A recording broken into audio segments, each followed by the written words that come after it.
Hello, everyone, and welcome to Financial Accounting. Our topic today is inventories and the cost of goods sold. We're going to look at the flow of inventory costs, inventory subsidiary ledger, and review 4 inventory valuation methods: specific identification, average cost, first in, first out, and last in, first out. Finally, we will talk about taking a physical inventory count. If you are not familiar with accounting for merchandising activities, I would recommend watching the video on this topic. The link is in the upper right corner, and I will also post it in the description to this video.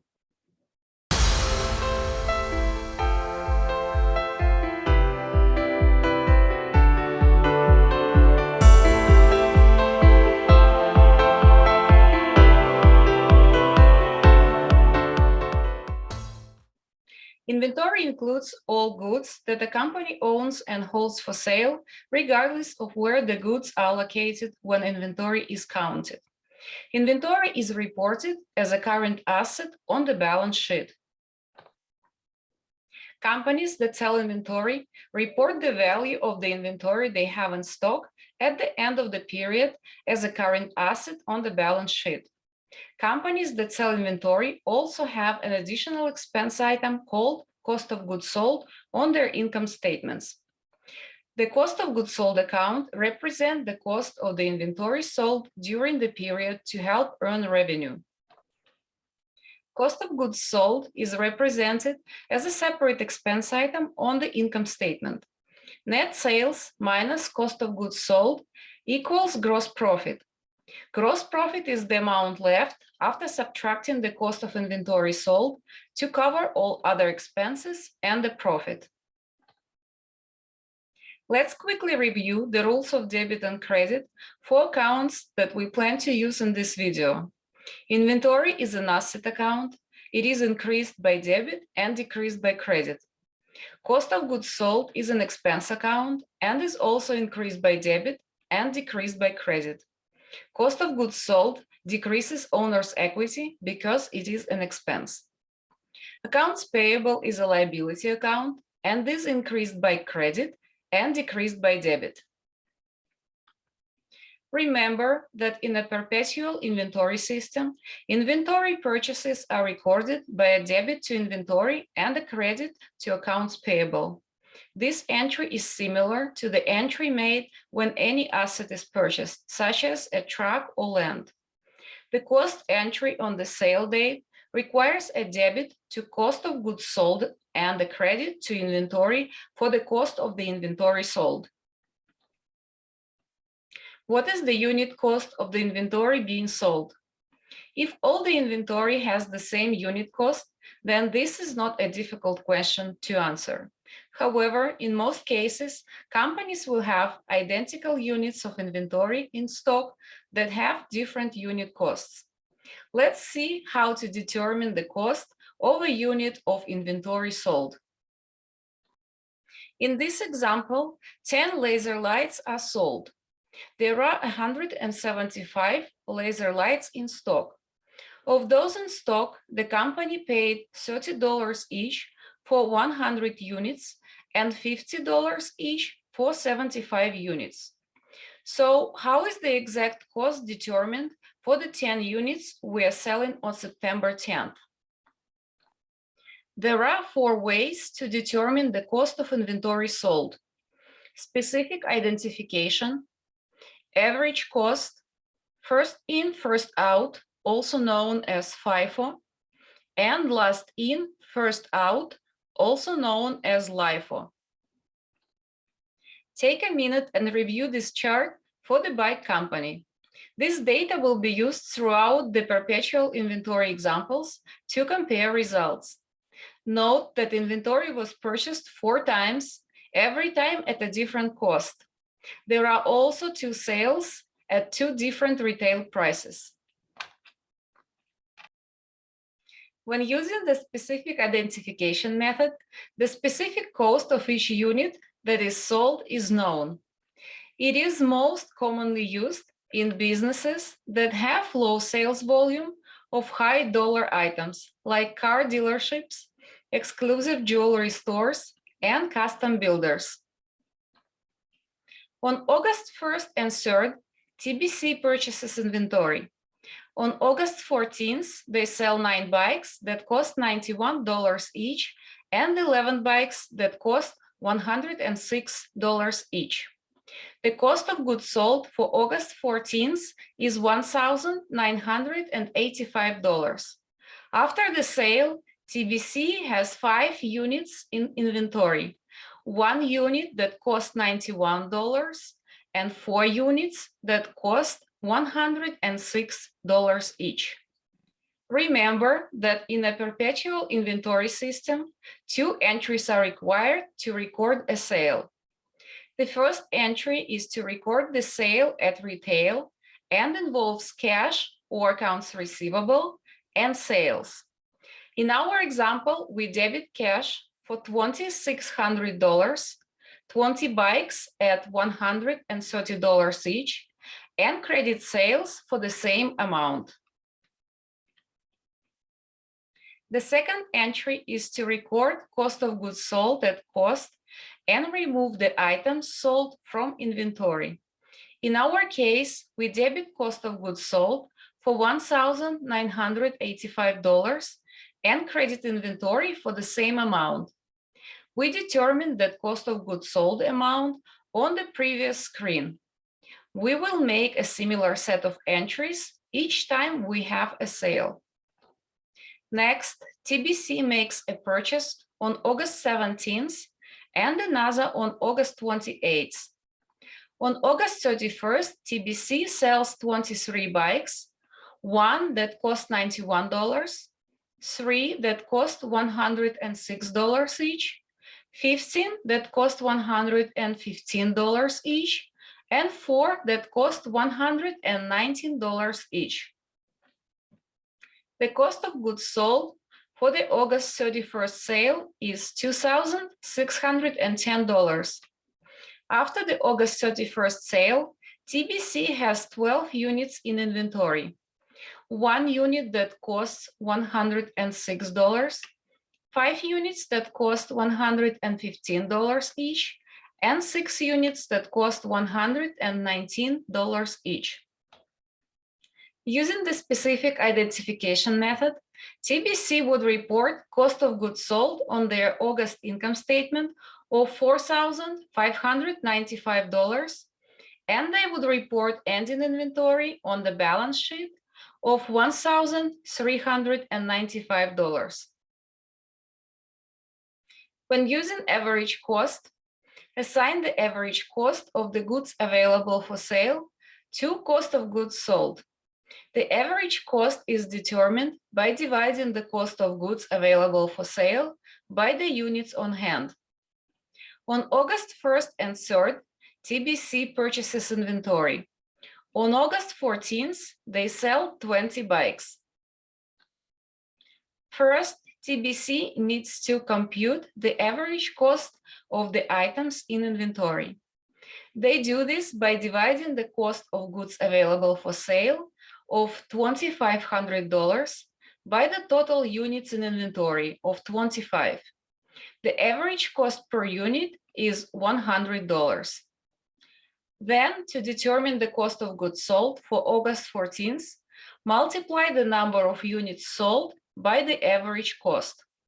This calculation determines that the cost of goods sold for August 14th is $2,000. After this sale, TBC has 5 units in inventory at an average cost of $100 each. Next, TBC makes 2 purchases on August 17th and August 28th. On August 31st, TBC sells 23 bikes. To determine the average cost of the inventory items, TBC will divide the cost of goods available for sale of $3,990 by the total units in inventory of 35. The average cost per unit is $114. The units on hand, 35, is determined by taking the total units purchased, 55, and subtracting the units sold, 20. The cost of goods sold for August 31st is $2,622. After these sales, TBC has 12 units in inventory at an average cost of $114 each. Using the weighted average method, TBC would report cost of goods sold on their August income statement of $4,622. And they would report ending inventory on the balance sheet of $1,368. When using the first in, first out method, the older costs are assigned to the units sold. That leaves the more recent costs to be used to value ending inventory. On August 1st and 3rd, TBC purchases inventory. On August 14th, they sell 20 bikes. Using FIFO, first, TBC assigns the cost of the 10 older inventory items purchased on August 1st at $91 each. Now they need 10 more units, so they move down to the next purchase on August 3rd and include the cost of 10 units from this purchase at $106 each. The cost of goods sold for August 14th is $1,970. After this sale, TBC has 5 units in inventory at a cost of $106 each. TBC makes 2 purchases on August 17th and August 28th. On August 31st, TBC sells 23 bikes. To determine the cost of goods sold on August 31st using FIFO, TBC takes the cost of the 5 remaining units from the August 3rd purchase at $106 each. Then they move down to the next purchase on August 17th and take the cost of 18 units at $115 each. The cost of goods sold for August 31st is $2,600. After the August 31st sale, TBC has 12 units in inventory, 2 units at $115 each, and 10 units at $119 each. Using the FIFO method, TBC would report cost of goods sold on their August income statement of $4,570. They would report ending inventory on the balance sheet of $1,420. When using the last in, first out method, we assign the most recent cost to the units sold. That leaves the older costs to be used to value ending inventory. On August 1st and 3rd, TBC purchased inventory. On August 14th, they sell 20 bikes. Using LIFO, first, TBC assigns the cost of the 15 most recent inventory items purchased on August 3rd at $106 each. Now they need 5 more units, so they move up to the next more recent purchase on August 1st and include the cost of 5 units from the purchase at $91 each. The cost of goods sold for August 14th is $2,045. After this sale, TBC has 5 units in inventory at a cost of $91 each. TBC makes 2 purchases on August 17th and August 28th. On August 31st, TBC sells 23 bikes. Using LIFO, TBC takes the cost of the 10 units from the most recent purchase on August 28th at $119 each. Then they move up to the next most recent purchase on August 17th and take the cost of 13 units at $115 each. The cost of goods sold for August 31st is $2,685. After the August 31st sale, TBC has 12 units in inventory, 5 units at $91 each, and 7 units at $115 each. Using LIFO, TBC would report cost of goods sold of $4,730 on their August income statement. They would report ending inventory on the balance sheet of $1,260. This slide provides a summary of some of the key differences among the 4 inventory valuation methods. Let's take a few minutes to review it. Specific identification method. Cost of goods sold is the actual cost of the units. Inventory is valued at the actual cost of units remaining in inventory. This method parallels physical flow. It is a logical method when units are unique. However, it may be misleading for identical items. Average cost method. Cost of goods sold is calculated as the number of units sold times the average unit cost. Inventory value is calculated as the number of units on hand times the average unit cost. Under this method, we assign all units the same average cost. Current costs are averaged in with older costs. First in, first out, FIFO. Cost of goods sold is the cost of earliest purchases on hand prior to the sale. Inventory is valued at cost of most recently purchased units. Under this method, the cost of goods sold is based on older costs. Inventory is valued at current costs. By using this method, we may overstate income during period of rising prices, which may increase income taxes due. Last in, first out, LIFO. Cost of goods sold is the cost of most recently purchased units. Inventory is valued using the cost of earliest purchased units, assuming they are still in inventory. Under this method, cost of goods sold shown at recent prices. Inventory is shown at old and perhaps out-of-date costs. This method is the most conservative method during period of rising prices. It often results in lower income taxes.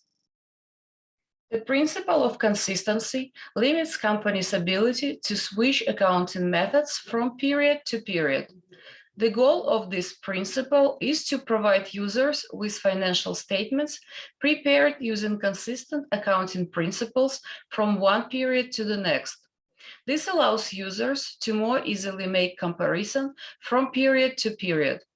However, a company doesn't have to use the same accounting principle forever.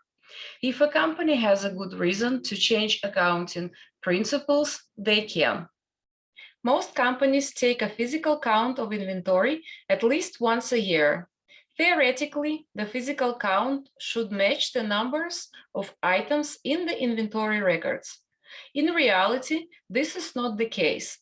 The physical count doesn't match the records due to spoilage, breakage, damage, obsolescence, and theft.